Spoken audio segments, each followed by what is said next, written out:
नमस्कार दोस्तों, स्वागत है सभी का माय चैनल माय नॉलेज में और मेरा नाम है पिंटू भारद्वाज। तो दोस्तों आज की जो वीडियो है बहुत ज्यादा इंपॉर्टेंट वीडियो है आप सभी के लिए। अगर आप एक पीएफ के मेंबर है यानी कि अगर आपके पास एक पीएफ का अकाउंट है तो ये वीडियो आप सभी के लिए बहुत ही ज्यादा इंपॉर्टेंट वीडियो है, क्योंकि दोस्तों रोजाना सुबह जब मैं अपने कमेंट बॉक्स को ओपन करता हूं तो वहां पे मुझे एक कमेंट बहुत ज्यादा देखने को मिलता है, वो है पीएफ ट्रांसफर को लेके।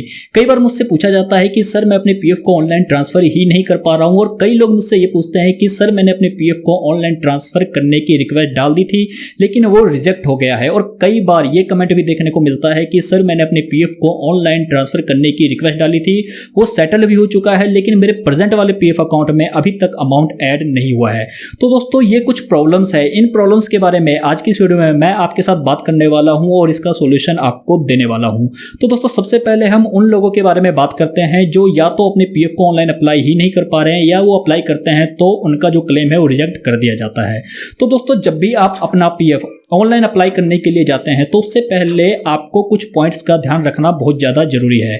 वो पॉइंट्स कुछ इस तरह के हैं कि सबसे पहला आपको ये ध्यान रखना है कि आपका जो यूएन नंबर है वो एक्टिवेट होना चाहिए, क्योंकि अगर आपका यूएन नंबर एक्टिवेट नहीं होगा तो आप यूनिफाइड मेंबर पोर्टल में लॉगिन नहीं कर पाएंगे और ऑनलाइन अपना पीएफ ट्रांसफर नहीं कर पाएंगे। सेकेंड पॉइंट ये है कि आपका जो रजिस्टर्ड मोबाइल नंबर है वो आपके पास होना चाहिए, क्योंकि अगर आपके पास रजिस्टर्ड मोबाइल नंबर नहीं है तो आपके रजिस्टर्ड मोबाइल नंबर पर एक ओटीपी सेंड किया जाएगा और उस ओटीपी को जब तक आप वहां पे सबमिट नहीं करेंगे तब तक आपका पीएफ ट्रांसफर नहीं होगा। और थर्ड पॉइंट यह है कि आपका जो आधार कार्ड है और आपकी जो बैंक अकाउंट की डिटेल है विद आईएफएससी आपके यूएन के साथ लिंक होना चाहिए।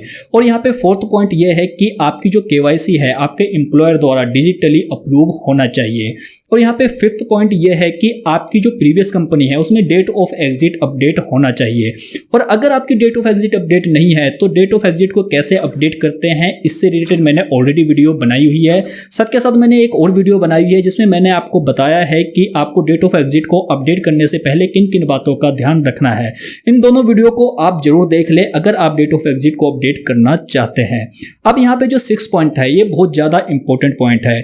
इस पॉइंट में आपको ये चीज ध्यान रखनी है कि आपकी जो पर्सनल डिटेल है वो आपकी प्रीवियस कंपनी और प्रेजेंट कंपनी दोनों में सेम होनी चाहिए, यानी कि आपका नाम, father name, date of birth और यहाँ पे जेंडर, इस तरह की जो डिटेल होती है, पर्सनल डिटेल होती है, ये आपकी सेम होनी चाहिए प्रेजेंट कंपनी और प्रीवियस कंपनी दोनों में। अगर आप इन 6 पॉइंट्स का ध्यान रखते हैं पीएफ को ट्रांसफर करने से पहले तो आप बड़े ही आसानी से अपने पीएफ को ट्रांसफर भी कर पाएंगे और आपका जो पीएफ है वो रिजेक्ट भी नहीं होगा, यानी कि जब आप ट्रांसफर करने की रिक्वेस्ट डालेंगे तो वो सेटल्ड ही होगा, वो रिजेक्ट नहीं होगा। चलिए दोस्तों, तो अब बात करते हैं उन पीएफ मेंबर के बारे में जिन पीएफ मेंबर ने अपने पीएफ को ट्रांसफर करने के लिए ऑनलाइन रिक्वेस्ट डाली थी और उनकी जो रिक्वेस्ट है वो एक्सेप्ट भी कर ली गई है, लेकिन अभी तक उनके प्रेजेंट वाले पीएफ अकाउंट में जो अमाउंट है वो ऐड नहीं हुआ है। तो दोस्तों इस चीज को समझने के लिए सबसे पहले आपको ये समझना पड़ेगा कि ट्रांसफर की जो रिक्वेस्ट होती है वो कितने तरह की होती है, यानी कि कितने प्रकार की ट्रांसफर रिक्वेस्ट होती है।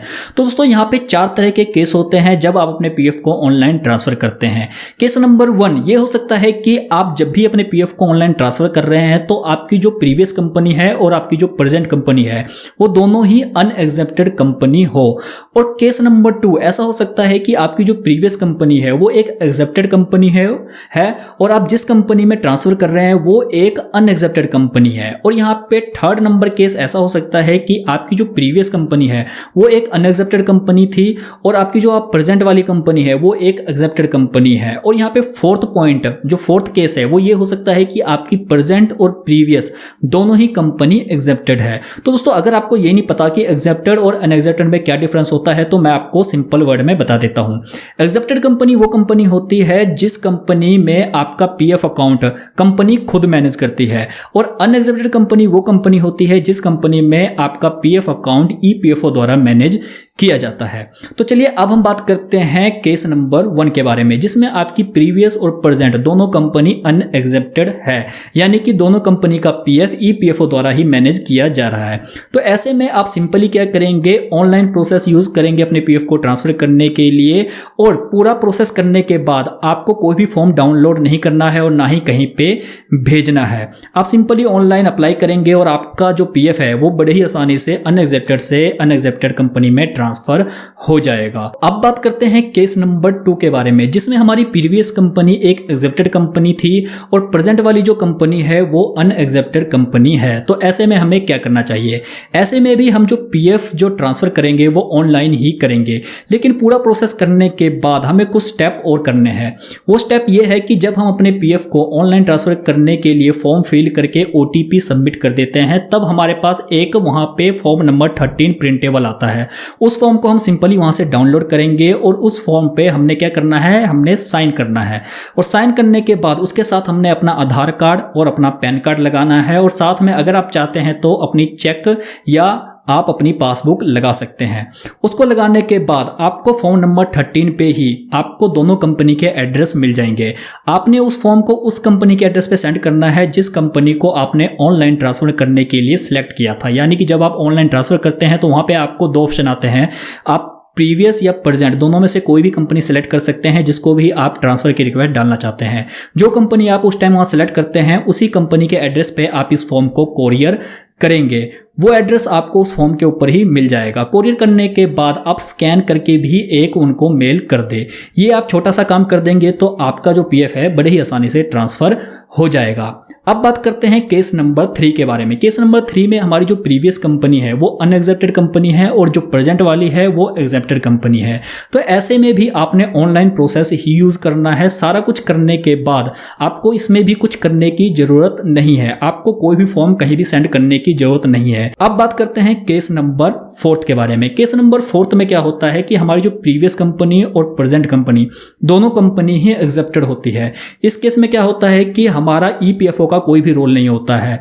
जो भी काम होता है इन दोनों कंपनी के आपस की बात है। तो इसमें हमें क्या करना पड़ता है, इसमें हमें ऑफलाइन प्रोसेस यूज करना पड़ता है। यानी कि फॉर्म नंबर 13 हम ऑफलाइन ही भरेंगे, प्रिंट लेंगे हम ऑनलाइन और उसको फिल करके साथ में हम अपने डॉक्यूमेंट्स लगाएंगे, जैसे कि पैन कार्ड, साथ में आधार कार्ड, अपने चेक की कॉपी या अपने पासबुक की कॉपी वो लगाएंगे, साइन करेंगे, अटेस्टेड करेंगे और सबमिट करा देंगे। तो दोस्तों अगर आप इस तरीके से आप अपने पीएफ को अप्लाई करते हैं ऑनलाइन ट्रांसफर करने का, तो आपका जो पीएफ है वो बड़े ही आसानी से ट्रांसफर हो जाएगा। आपको किसी भी तरह की कोई भी प्रॉब्लम नहीं आने वाली है। लेकिन दोस्तों अगर ये सब करने के बाद भी आपका पीएफ है ट्रांसफर नहीं होता है, तो आपके पास एक ऑप्शन बचता है कि आप अपनी प्रीवियस वाली कंपनी से एनेक्सर के फॉर्म ले और आप अपनी नई वाली कंपनी में एनेक्सर के फॉर्म को सबमिट करा दे।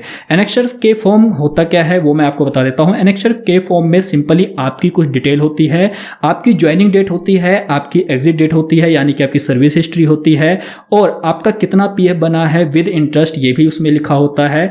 ये सारी डिटेल आपकी एनेक्सर के फॉर्म में होती है, जो कि आप अपनी प्रीवियस कंपनी से लेके नई कंपनी में सबमिट करा देंगे अगर इन केस इन सब प्रोसेस के बाद भी अगर आपका पीएफ ट्रांसफर नहीं होता है तो दोस्तों कुछ पीएफ मेंबर के मन में एक क्वेश्चन जरूर आया होगा कि उनको कैसे मालूम पड़ेगा कि उनकी कौन सी कंपनी एक्सेप्टेड है और कौन सी कंपनी अनएक्सेप्टेड है। तो दोस्तों इसकी जानकारी मैं आपको अपने लैपटॉप पे जाके देने वाला हूं कि आप कैसे चेक कर सकते हैं ऑनलाइन कि आपकी कौन सी कंपनी एक्सेप्टेड है और कौन सी कंपनी अनएक्सेप्टेड है। तो चलिए हम अपनी लैपटॉप की स्क्रीन पे चलते हैं। तो ये देखिए दोस्तों, अब मैं अपने लैपटॉप की स्क्रीन पे आ चुका हूं और ये चेक करने के लिए कि आपकी कौन सी कंपनी एक्सेप्टेड है और कौन सी कंपनी एक्सेप्टेड नहीं है, आप अपने यूनिफाइड मेंबर पोर्टल में लॉगिन करेंगे और लॉगिन करने के बाद आपको यहाँ पे एक ऑप्शन मिल जाएगा टॉप पे लेफ्ट हैंड साइड पे व्यू का। व्यू पे क्लिक करते ही आपके सामने एक ऑप्शन नजर आने लगेगा सर्विस हिस्ट्री का। आप सर्विस हिस्ट्री पे क्लिक कर देंगे और फिर आपके सामने यहाँ पे सर्विस डिटेल ओपन हो जाएगी। इस सर्विस डिटेल में अगर आप यहाँ पे देखेंगे राइट हैंड साइड पे टॉप पे, तो आपको यहाँ पे डिटेल्ड व्यू का आपको एक ऑप्शन नजर आएगा। आप इसके ऊपर क्लिक कर देंगे और उसके बाद आपके पास यहाँ पे सर्विस डिटेल जो है वो पूरी डिटेल में ओपन हो जाएगी। यहाँ पे अगर आप देखेंगे तो मेंबर नंबर 1 है यहाँ पे और यहाँ पे मेंबर नंबर 2 है। इन दोनों मेंबर नंबर में अगर आप देखेंगे यहाँ पे